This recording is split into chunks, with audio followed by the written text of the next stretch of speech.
Hai, selamat siang. Perkenalkan, nama saya Erika Karuna Barus dan teman-teman saya. Endar Herian Fajri. Dan saya Virus Rohmayoni. Oke, jadi kita bertiga akan membahas bagaimana adanya gagasan dari ASN yang beraneka terkait dengan penerapan Big Data. Jadi sebenarnya apa sih itu Big Data? Mas Enar boleh ceritakan sedikit nggak? Oh iya oke. Jadi sebenarnya ya big data atau dalam bahasa Indonesia itu mahadata kita menyebutnya juga. Itu sebenarnya adalah himpunan dari data-data dengan ukuran yang besar dengan variasi data yang terstruktur maupun tidak terstruktur, yang sebenarnya data-data ini jika menggunakan pada sistem yang tradisional akan sangat merepotkan dalam proses penganalisisan datanya. Dari sini sebenarnya big data terdiri dari 3 dimensi ya. Yang pertama adalah volume, kedua adalah variety, yang ketiga adalah velocity. Jadi big data ini kita tahu bahwa ukuran data ini sangat besar sebenarnya, dan jika itu dihimpun hanya dengan seperti perangkat disket atau flash disk, itu membutuhkan ratusan disket maupun flash disk untuk menghimpun data-data ini.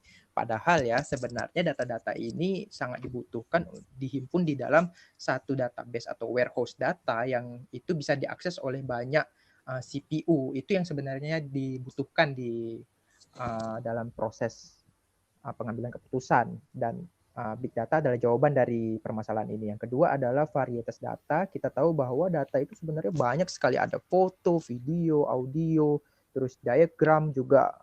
Sebenarnya data-data ini menjadi penting untuk dihimpun juga, karena kita tidak hanya menganalisis data hanya melalui narasi deskriptif atau foto saja, tapi video, audio, dan diagram juga menjadi salah satu alat analisis kita dalam pengambilan kebijakan di institusi pemerintah. Dan juga velocity, yaitu kita menjamin kecepatan data itu bisa diakses dengan secara langsung oleh si user, yaitu kita sebagai pemerintah maupun masyarakat. Jadi itu sebenarnya big data juga penting untuk pengambilan keputusan dan untuk pemrosesan berbagai kebijakan di institusi pemerintah. Selanjutnya ini gimana nih menurut Mbak Virus peran big data dalam implementasi nilai-nilai aneka di ASN kita dan institusi pemerintah? Gimana Mbak? Banyak banget ya ininya yang bisa diimplementasikan dari nilai-nilai aneka di big data. Yang pertama tuh dari akuntabilitas. Dari gunain big data tuh kita sebagai instansi jadi bisa lebih bertanggung jawab, karena hasilnya tuh pasti ditampilkan kepada masyarakat kan. Jadi nggak bisa hilang gitu kan, kalau misal ada apa gitu langsung ketahuan dan tersimpan ya datanya itu. Tersimpan, iya. Kalau menurut Mbak Ika, nilai nasionalismenya kayak gimana ya? Kalau menurut aku penerapan big data ini akan memberikan efek tertentu ya, memberikan efek yang bagus kepada masyarakat, karena big data ini kan nggak hanya ditujukan kepada satu kelompok etnis seperti itu, tidak hanya ditujukan kepada satu daerah saja, tetapi dari Sabang sampai Merauke, mau dia dari suku apa, di agama apapun, mereka semua dapat melihat, karena ini adalah big data yang transparan seperti itu. Akses nasional ya jadinya. Nasionalisme. Benar-benar. Betul. Terus kita lanjut ke nilai etika publik. Pastinya dengan menggunakan big data yang akan ditampilkan kepada masyarakat luas, kita jadi lebih berhati-hati untuk menggunakan bahasa yang baik dan sopan. Itu udah pasti banget sih harus. Terus ke nilai komitmen mutu, adanya menjamin kualitas sama kebenarannya itu udah pasti banget, karena informasi dan kualitas itu dari instansi yang terkait. Benar, jadi langsung data itu langsung dari institusi jadi terkait, dan kita no hoax.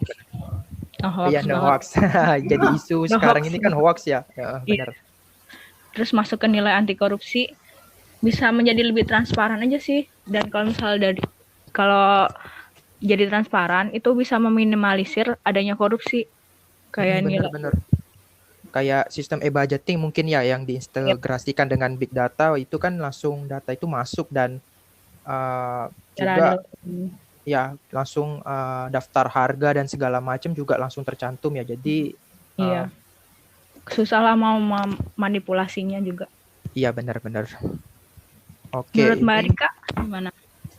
Menurut aku udah cukup sih, cuman kita ngelihat lagi ya dari sisi pasti suatu apa ya, misalnya ini kan termasuk teknologi seperti itu, pasti ada kelebihan dan kekurangan seperti itu. Ada hambatan-hambatan yang terjadi di dalamnya. Jadi bagaimana teknologi ini tadi bisa membuat para pekerja itu juga jadi ini ya kesusahan seperti itu. Apalagi yang termasuk di daerah kayak di provinsi segala macamnya seperti itu kan di pedalaman. Jadi oh itu iya benar. itu sih paling kendala paling nomor satu ya menurut saya. Apalagi kan kekurangan juga kan orang-orang yang ahli di bidangnya seperti itu. Benar, kita kekurangan apa ya, data analis ya, itu juga Mm-mm. masih langka banget profesi-profesi itu di institusi publik. Sama hambatan yang lain juga, bukan hambatan sih, lebih ke tantangan ya. Sebenarnya kan penerapan big data juga tidak membutuhkan uang atau anggaran yang tidak sedikit ya. Bagaimana anggaran yang besar ini dengan kita menerapkan big data itu bisa memberikan hasil yang setimpal dengan harga yang dibayar gitu. Betul. Karena kan kita perlu nih ada kayak high performance computing yang untuk menghubungkan berbagai CPU di setiap instansi itu kan juga butuh data, bukan sekedar data sih sebenarnya, anggaran yang besar juga. Dan bagaimana itu bisa memberikan timbal balik feedback yang bagus juga dan itu setimpal dengan biaya yang kita keluarkan. Dan itu sebenarnya menjadi tantangan juga bagi institusi pemerintah. Namun bagaimanapun juga, karena tadi Mbak Virus juga udah jelaskan big data itu bisa banget menjadi efek timbulnya nilai-nilai aneka di institusi dan ASN kita. Jadi memang mau nggak mau, suka dan nggak suka, big data ini sebenarnya memang harus diterapkan di institusi pemerintah. Betul banget Mbak dan Mas. Jadi ya itu tadi ya, maksudnya kita hanya bisa memberikan gagasan gitu, bagaimana benar-benar bahwa big data ini ya ayo dong pemerintah kita semangat proses step by step untuk bisa berdiri hingga pada kita berlari untuk kita dapat menerapkan big data ini untuk Indonesia yang lebih baik lagi seperti itu. Oke, Iya, jadi benar banget. cukup sampai di sini atau ada tambahan lainnya teman-teman? Rasanya cukup. Oke, cukup. Baiklah, semua para pendengar podcast, kami tutup podcast pada siang hari ini. Semoga bermanfaat dan sampai jumpa. Sampai Dadah. jumpa, bye. Bye bye.